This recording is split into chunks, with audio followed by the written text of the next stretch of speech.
ভারতবর্ষের একজন মহান ব্যক্তিত্ব ভারতরত্ন অটল বিহারী বাজপেয়ীজি ওনার শতবর্ষ পূর্ণ হতে চলেছে। তাই ভারতীয় জনতা পার্টির পক্ষ থেকে ভারতরত্ন প্রাক্তন প্রধানমন্ত্রী শ্রদ্ধেয় অটল বিহারী বাজপেয়ীজির শতবর্ষ আমরা উদযাপন করতে চলেছি।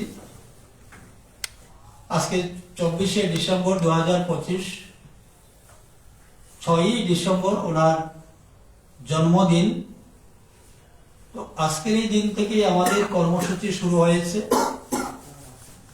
31 তারিখ পর্যন্ত টানা কার্যক্রম আমাদের রয়েছে। আর সেই কার্যক্রমকে সফল করার জন্য আমরা বিভিন্ন ধরনের কর্মসূচি আমরা হাতে নিয়েছি এবং তার জন্য রাজ্য এবং জেলা স্তরে নেতৃত্বদের মধ্যে সেই বিষয়ে ইতিমধ্যে আমাদের প্রস্তুতি চূড়ান্ত আমরা করে নিয়েছি। অটলজি সম্পর্কে এদেশের প্রত্যেকটা নাগরিকের জানা রয়েছে। অটলজি উনি প্রধানমন্ত্রী ছিলেন ভারতবর্ষের প্রথম 13 দিনের এবং 13 মাসের, তারপর 5 বছরের প্রধানমন্ত্রী ছিলেন। এনডিএ জোট বহুদলের সহযোগিতা নিয়ে সে সরকার চলছিল এবং আমরা বলতে পারি স্বাধীন ভারতে এমন একজন প্রধানমন্ত্রী আমরা পেয়েছিলাম যার নেতৃত্বে ভারতবর্ষের তথা উন্নত ভারতবর্ষের সূচনা সেদিন হয়েছিল। অটলজির সেই প্রধানমন্ত্রিত্ব সময়কালে বিভিন্ন ধরনের পরিকল্পনা হাতে নেওয়া হয়েছে। গরিব কল্যাণের জন্য বিভিন্ন স্কিম চালু হয়েছিল, যে সুযোগ এবং সুবিধাগুলো আজকে দেশের কোটি কোটি মানুষ উপকৃত হচ্ছেন তথা লাভবান হচ্ছেন। তো স্বাভাবিক কারণেই আজকে অটলজি এই জন্মদিনে আমরা বিভিন্ন ধরনের কর্মসূচি হাতে নিয়েছি। অটলজি আমাদের গর্ব, যে মা ভারতীর গর্বে এমন একজন সুসন্তান ধারণ করেছিলেন। অটলজি শুধুমাত্র একজন রাজনৈতিক ব্যক্তিত্ব ছিলেন না, ওনার কর্মজীবন শুরু হয়েছিল, উনি একটা পত্রিকার সম্পাদক ছিলেন। আজকে এখানে আপনারা এই সংবাদ জগতের অনেকেই উপস্থিত হয়েছেন। ওনার জীবনে উনি সাংবাদিকতা করেছেন। অটলজি ভালো একজন বিখ্যাত কবি ছিলেন। ওনার লেখা অনেক কবিতা আমরা পেয়েছি এবং সম্পূর্ণভাবে এই রাষ্ট্রের কল্যাণে এবং রাষ্ট্রের মঙ্গলে, রাষ্ট্র চেতনার জন্য ওনার কবিতাগুলা আজও আমাদের কানে সেগুলা বাজে। অটলজি একজন দক্ষ সংগঠক ছিলেন এবং যার নেতৃত্বে 1980 সালে ভারতীয় জনসংঘ থেকে ভারতীয় জনতা পার্টি নামে আত্মপ্রকাশ করেছিল এবং অটলজি তার প্রথম সভাপতি হয়েছিলেন এবং 1980 থেকে ভারতীয় জনতা পার্টিকে সর্বস্পর্শী এবং সর্বব্যাপী করার যে প্রয়াস উনি সারা ভারতবর্ষের মধ্যে চালিয়েছিলেন, খুব কম সময়ের মধ্যে 16 বছরে ভারতীয় জনতা পার্টি ভারতবর্ষের ক্ষমতায় প্রতিষ্ঠিত হয়েছে অটলজির নেতৃত্বে এবং প্রথম প্রধানমন্ত্রী অটলজি হয়েছিলেন। উনি একজন বড় মাপের রাজনৈতিক ব্যক্তিত্ব ছিলেন। আমরা দেখেছি যখন 13 দিনের সরকার হয়েছিল এবং পরবর্তী সময় অনাস্থা এসেছিল এবং অটলজির সরকার সেদিন টিকেনি, সেদিন আমাদের রাজ্যেও দুজন সাংসদ ছিলেন পার্লামেন্টে। এই দুজন সাংসদ যদি সেদিন দেশের অর্থনীতি, দেশের রাজনৈতিক স্থিরতাকে যদি ধরে রাখার চেষ্টা করতেন, তাহলে দেশের জন্য মঙ্গল হতো। কিন্তু উনি বিন্দু মাত্র দ্বিধা করেননি। উনি সেই সময়ে উনি বলেছিলেন যে আন্ধারা छटेगा, सूरज निकलेगा, कमल खिलेगा। আজকে ওনার সেই বাণী দেশের প্রত্যেকটা মানুষের কানে সেটা বাজে, আজকে সেটা বাস্তব হয়েছে। अंधेरा छटेगा और कमल खिलेगा। আজকে কমল সারা ভারতবর্ষে কমল খেলছে। তো এইভাবে অটলজি দৃঢ়তার সঙ্গে ওনার যে রাজনৈতিক ব্যক্তিত্ব উনি তুলে ধরেছিলেন। সুতরাং অটলজি সম্পর্কে বলার মতো অনেক বিষয় রয়েছে। অটলজি ভারতবর্ষে আপামর জনগণের জন্য যে সমস্ত পদক্ষেপ নিয়েছিলেন, স্বাধীন ভারতের ইতিহাসে আমরা প্রথম সেটা দেখেছিলাম। কেন ওনার আগেও আমরা অনেক প্রধানমন্ত্রী দেখেছি, কিন্তু অটলজি জনকল্যাণে যে সমস্ত প্রকল্প উনি নিয়েছেন, সম্পূর্ণভাবে যে অগ্রগতির পথে ভারতকে নিয়ে এসেছিলেন। দুর্ভাগ্যবশত 2004 সালে অটলজির সরকার টিকেনি।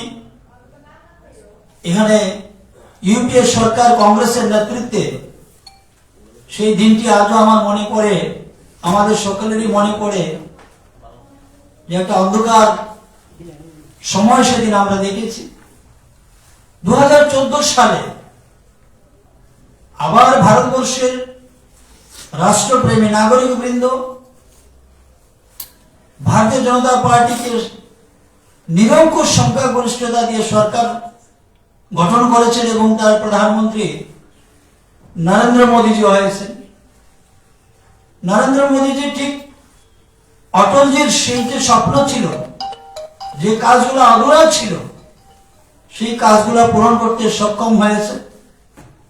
আজকে ভারত বিকশিত ভারত হওয়ার পথে, আত্মনির্ভর ভারত হওয়ার পথে, যেটা অটলজি চেয়েছিলেন তাকে অনুসরণ করে আজকে মোদীজি সেই কাজ করে যাচ্ছেন। তো আমরা এই অটলজির জন্মদিনকে সামনে রেখে যে সমস্ত কর্মসূচি আমরা হাতে নিয়েছি, দলীয়ভাবে আমি সংক্ষিপ্তভাবে আপনাদের সামনে, আপনাদের মাধ্যমে আমি তুলে ধরার চেষ্টা করছি। 24 ডিসেম্বর ভারতরত্ন শ্রদ্ধেয় অটল বিহারীজির স্মৃতিতে সকল মূর্তি ও স্মারকে পরিষ্কার স্বচ্ছ ভারত। আজকে আমরা সকাল থেকে রাজ্যের বিভিন্ন প্রান্তে, বিভিন্ন জেলা এবং মন্ডলে আমরা সেই কর্মসূচি পালন করেছি এবং সন্ধ্যায়, আজকের সন্ধ্যায় অটলজির প্রতিকৃতিতে আমরা প্রদীপ প্রজ্বলন এবং প্রদীপ জ্বালিয়ে ওনাকে আমরা শ্রদ্ধা জানাবো। প্রত্যেকটি আমাদের মন্ডল কার্যালয়ে, জেলা কার্যালয়ে এবং প্রদেশ কার্যালয়ে, সকল বিধানসভা কেন্দ্রে অটল স্মৃতি সম্মেলন আয়োজন করা হবে, যেখানে ভারতরত্ন শ্রী অটলজির ব্যক্তিত্ব সাফল্যের বিভিন্ন দিক তুলে ধরা হবে। এই সম্মেলন আগামী 25 থেকে 31 ডিসেম্বরের মধ্যে আমরা সেটা করব। এই সম্মেলনে যারা উপস্থিত থাকবেন, যারা জনসংঘের সময় থেকে জনসংঘের সদস্য ছিলেন, আজকে হয়তো অনেকেই নেই, কিন্তু ওনাদের পরিবারের সদস্যরা রয়েছেন, এইভাবে যারা তৎকালীন সময়ে ভারতীয় জনসংঘ তথা ভারতীয় জনতা পার্টির সঙ্গে যুক্ত যে সমস্ত পরিবার ছিল তাদেরকে আমরা আমন্ত্রণ জানাবো এবং এই সমাজের যারা বুদ্ধিজীবী রয়েছে, যারা এই সমাজে